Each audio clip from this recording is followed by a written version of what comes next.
이제 기독교를 부활의 종교라고 말을 합니다. 근데 이 부활이라고 하는 것은 영원한 생명을 이야기하죠. 우리가 살아가고 있는 세상은 사람들은 살다가 다 죽습니다.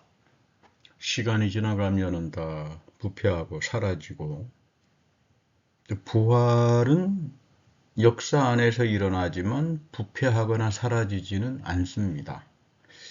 2000년 전에 예수님께서 부활하셔서 지금까지 이어지잖아요.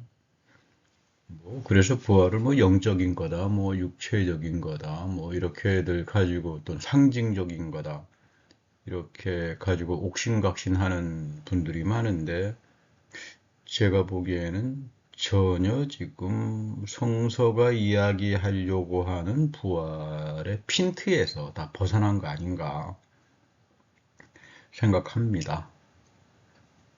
영원성이라고 하는 건 이 안에 들어올 수 없죠. 그러니까 하나님의 영원성이 우리들에게 들어와 있기 때문에 생명이 되는 겁니다. 이거는 파워로 나타나요. 그래서 리얼하다 이렇게 말합니다. 부활은 하나님의 영원한 생명이 예수 그리스도 안에서 나타나신 거고, 또 오늘 우리에게 이어진다. 근데 그 이어짐이 리얼하게 이어진다. 그러니까 그거를 무슨 영적인 타입이다, 뭐 육체적인 타입이다 이렇게 표현하기 어렵다는 거죠. 바울이 다메섹에서 그리스도를 만났는데 그게 영적인 겁니까? 리얼하게 나타났죠. 사람은 영적인 거 가지고 뭐 삶의 변화를 안 가지고도 살 수 있어요. 근데 그 파워가 그걸 붙들으니까 평생 죽을 고생하면서 고통스러운 삶을 살아가면서 예수 부활의 의미를 전합니다. 그러니까 우리가 흔히 말로는 부활 종교라고 이야기하면서 두 가지가 나타나는 경우가 많아요. 나는 영혼 불멸을 믿어요. 입으로는 부활을 말하면서. 기독교는 영혼은 죽는다고 말을 합니다. 영혼은 불멸하지 않습니다. 그런가 하면 부활을 이야기하면서 영원한 하나님의 생명이 우리 안에서 시작이 되는데 예수 그리스도와 더불어 뭐 죽어서 영혼이 천당 가서 거기서 부활의 생명을 살겠다. 이런 이상한 그 두 가지의 생각이 거의 오늘날 기독교를 이제 기독교인이라고 하는 사람들의 생각을 다 지배해버린 어떤 면에서 아주 나쁜 어떤 이단보다 더 악한 잘못된 이단이 아닌가 이렇게 생각을 합니다. 우리는 부활을 성서로부터 배워야 돼요. 성서에서는 그렇게 말을 안 합니다. 바울이 살았던 1세기를 그레코 로망의 문화다, 그레코 로만 문화다 이렇게 말을 합니다. 사상적으로는 워낙 그리스가 뭐 이 고대 아테네 도시를 통해 가지고 이렇게 했던 예술, 철학 뭐 이런 것들이 문화가 뭐 찬란하니까 로마 사람들은 그대로 숭상을 했죠. 그래서 그레코 로만이다. 대신 이제 로마 사람들은 법적 사유를 굉장히 중요하게 발전시켰습니다. 거대한 땅덩어리를 전쟁들은 잘해서 세상은 제패했지만 그거 이제 다스리려고 하니까 그건 법적으로 다스리지 않고서는 뭐 지탱할 수가 없겠죠.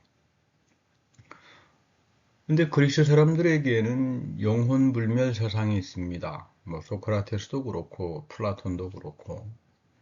근데 이거는 단순한 영혼이 불멸하는 것이 아니라 영혼 윤회를 말합니다. 사람은 죽으면 영혼은 불멸하니까 윤회해. 뭐 다른 사람으로도 나타나기도 하고 짐승의 모습으로 나타나기도 하고 그런데 사실은 이제 이거를 부순 사람이 아리스토텔레스라고 하는 플라톤의 제자입니다. 그래서 이 아리스토텔레스라는 사람이 오늘날에도 뭐 굉장히 중요하게 다뤄집니다만은 그 영혼 불매 그런 거 없다. 뭐 무슨 영혼이 뭐 회개하느냐 말 같지 않은 소리 하지 마라. 그래서 이른바 철학이나 인문학적 사회를 합리성과 지성의 전통 속에서 이제 시작한 분이, 그래서 어떤 분은 뭐 서구의 모든 철학은 플라톤의 풋노트에 불과하다라고 이야기한 그런 분도 계신데, 어, 그, 아닙니다. 그 철학을 잘 몰라서 하는 이야기예요. 이미 당대 아리스토텔레스에 의해 가지고 플라톤은 뒤집어져 버립니다. 어쨌든 고린도 교회는 문화적으로나 경제적으로도 부유했고 전통이 있는 도시였죠. 뭐 왕년에는 이 철학과 문명의 나라였던 아테네하고 전교일 정도였으니까. 이 그리스 전통에는 뭐 여러 신들을 섬깁니다. 뭐 올림푸스 산에 12신들이 살고 뭐 이외에도 크고 작은 요정이나 뭐 신과 인간사계에 태어난 영웅들도 많고요. 또 이상한 괴물딱지들도 많고. 호메로스가 일리아스에서 그 이전의 모든 스토리를 이제 종합하면서 모방을 하면서 만든 거죠. 재미있는 것은 그리스인들은 신을 만듭니다. 그런데 여러분, 히브리적 전통, 구약적 전통에서는 신을 만드는 자는 하나님 앞에 다 죽습니다. 이게 전혀 다른 두 세계가, 만나기 어려운 두 세계가 지금 바울이 전도 여행을 하면서 부딪히는 문화적인 충격이에요. 그 고린도 교인들은 내가 뭐 영혼불멸하는 건 알겠는데 부활이라고 하니까 이게 도대체 뭐냐? 부활이라고 하는 걸 이해할 수가 없죠. 그럼 뭐 듣도 보지도 못한 이야기고, 뭐 그리스 전통에는 디오니소스라고 하는 신이 뭐 부활했다는 말이 있는데 그 내용을 들고 보면 뭐 예수님이 이야기하는 부활하고는 뭐 전혀 틀린 이야기니까 어떤 정신 나간 사람들은 요거 서로 비슷하냐, 부활이라고 하는 데서는 비슷하지 않느냐, 그래서 뭐 그리스의 영향을 받은 거다라고 이야기하는 뭐 그런 이상한 사람도 있습니다만 그 전혀 이 비교 사회학이나 또는 종교사에 대한 이해를 못한 사람들의 이야기겠죠. 왜 차이가 나나 하면 예수 그리스도의 부활은 역사예요. 뭐 디오니소스 신화랄지 뭐 기타 뭐 다른 데에서도 뭐 신들의 부활이라고 하는 신화론적인 모티브들이 있겠죠. 그건 역사하고는 상관이 없어요. 사람들이 만든 거예요. 근데 예수 부활이 과연 사람들이 만든 걸까? 그런 오죽지 않은 인간의 손에 의해서 예수님의 부활이 조작이 되어서 바울이라는 사람이 거기에서 충격을 받고 죽을 때까지 고생하면서 복음을 전한다. 난센스에 속하죠. 성서가 이야기하는 영원한 생명은 하나님이 영원한 생명이에요. 그 영원한 생명이 예수 사건을 통해서 우리에게 파워로 이어집니다. 이걸 그래서 리얼하다. 이 리얼함, 이거를 인격적으로 체험하고 살아가는 것을 기독교라고 말을 합니다. 고린도전서 15장에는 바울이 부활의 의미를 설명해요. 그리스도 안에서 잠자는 자들이 있다. 그래서 어떤 분들은 뭐 사람이 죽으면 잠을 자는구나. 그래서 유명한 목사님은 뭐 교인들 죽으면 다 같이 같은 공동묘지에 묻혔다가 예수님 재림시에 다 같이 부활합시다. 뭐 이렇게 말씀하시는 분도 계십니다. 그런데 바울은 다르게 말합니다. 죽음이라고 하는 것은 기본적으로 성서에서는 저주예요. 죄의 귀결로 나타난다. 죄의 컨세퀀스로 죽음이 온다. 그러니까 그 누구도 죽음이라고 하는 걸 반길 수 있는 사람은 없겠죠. 물론 뭐 씩씩하게 전쟁에 나가서 죽는 그런 용감한 사람도 있겠지만 지금 그런 유형으로 말을 하는 게 아닙니다. 존재론적으로 죽음이라고 하는 것은 인간에게는 나를 허무로 가져가고 오는 내 삶을 무화시켜버리는 마지막이 되기 때문에 누구 하나 기뻐가지고 죽겠다라고 하는 사람은 없을 거예요. 그런데 이런 저주와 독침으로서의 죄가 거치어졌다. 예수 그리스도 안에서. 그래서 예수 그리스도 안에서 저 사람은 잠을 잔다. 즉 평화의 잠을 잔다. 죽음을 메타포리컬하게 평화스러움으로 표현하는 겁니다. 사실 인간이라고 하는 것은 죄로부터 벗어나지 못합니다.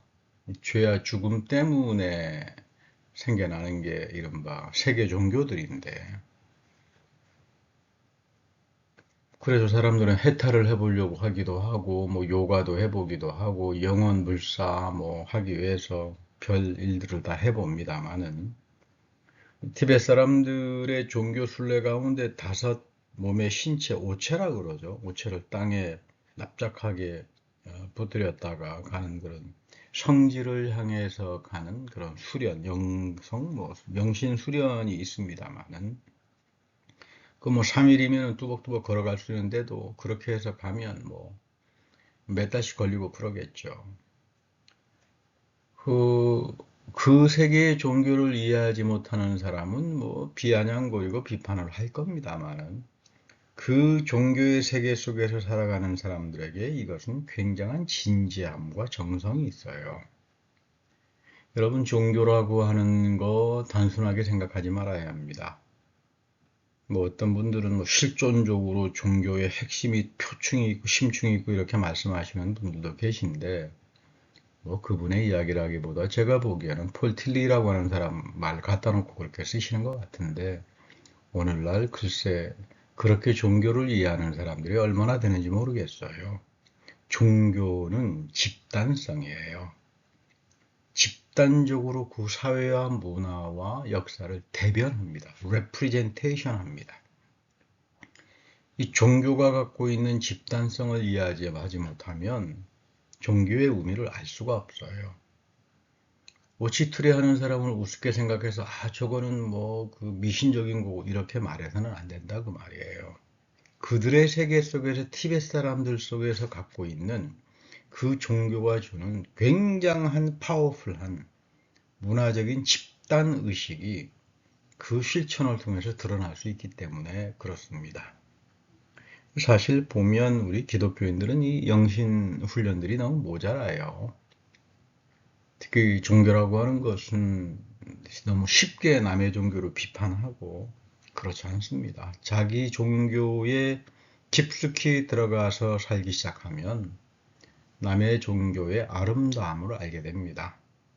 내가 나의 기독교 종교에 대해서 이상하게 이해를 하니까, 부활도 이상하게 이해해서 죽으면 천당 가는 거, 아니면 영혼 불멸하는 거, 이렇게 생각들을 하다가 보니까 하나님의 영원한 생명이 예수 사건 안에서 오늘 나에게 파워로, 리얼하게, 바울처럼 이어진다.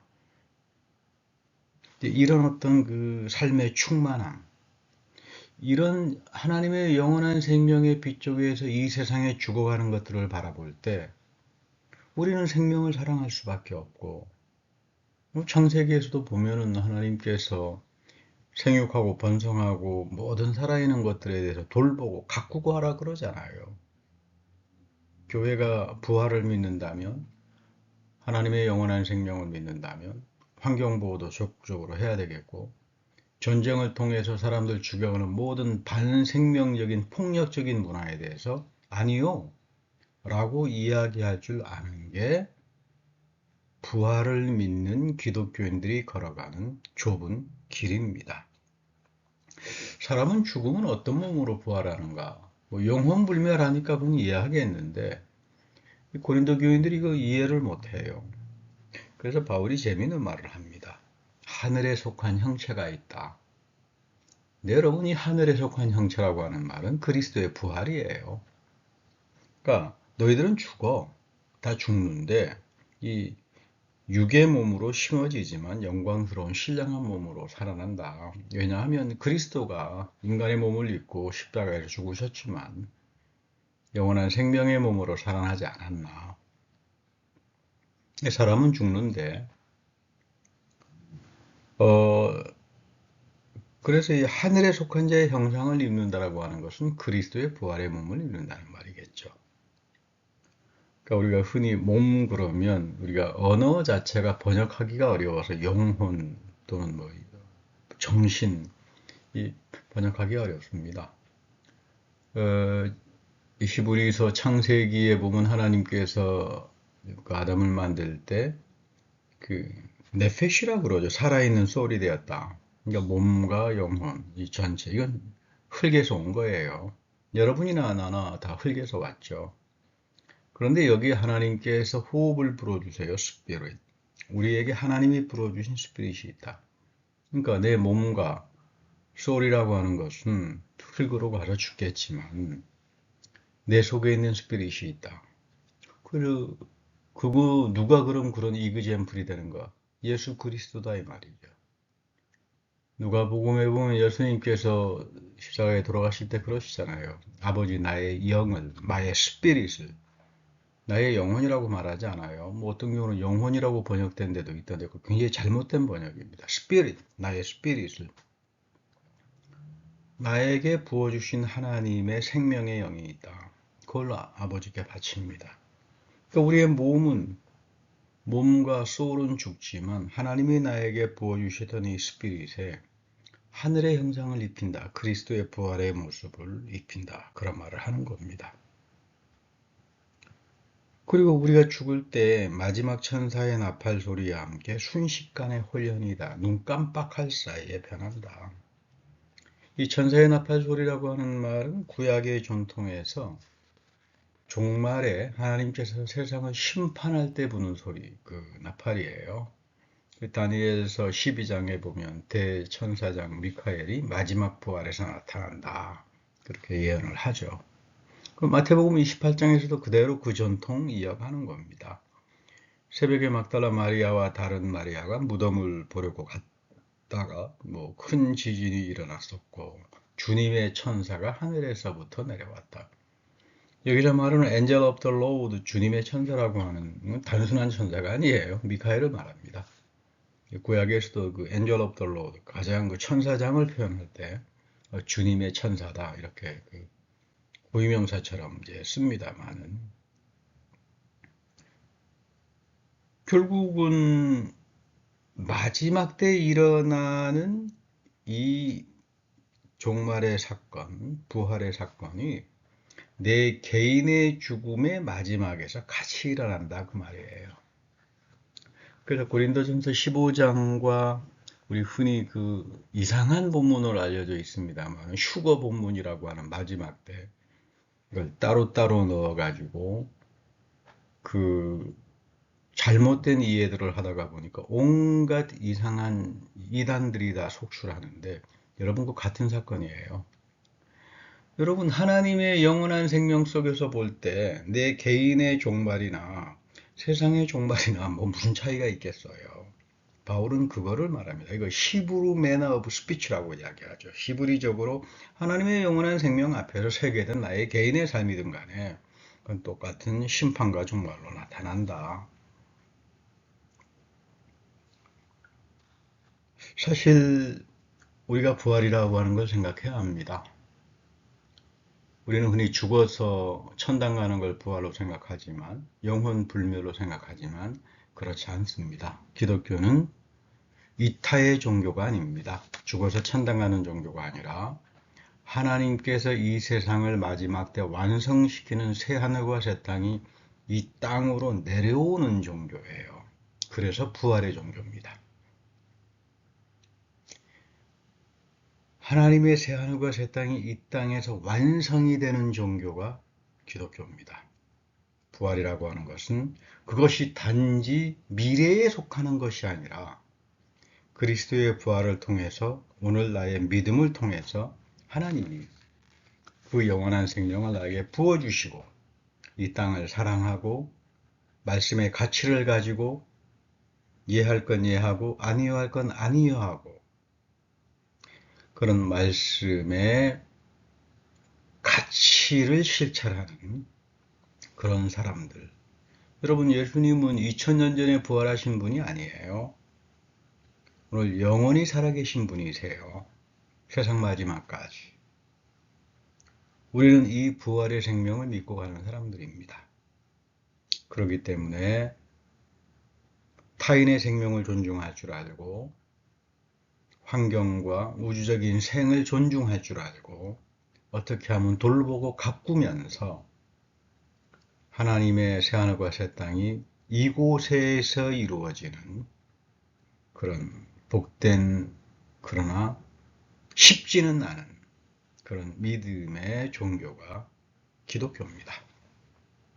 그런 면에서 부활의 그리스도는 오늘도 살아계시고 또 나는 이 그리스도와 더불어 살면서 죽고 허무하게 끝나는 것이 아니라 영원한 생명에 이어지는 복된 삶을 살아갈 거다. 이런 그 귀한 생각을 가지고 사시는 여러분들이 되기를 축복합니다.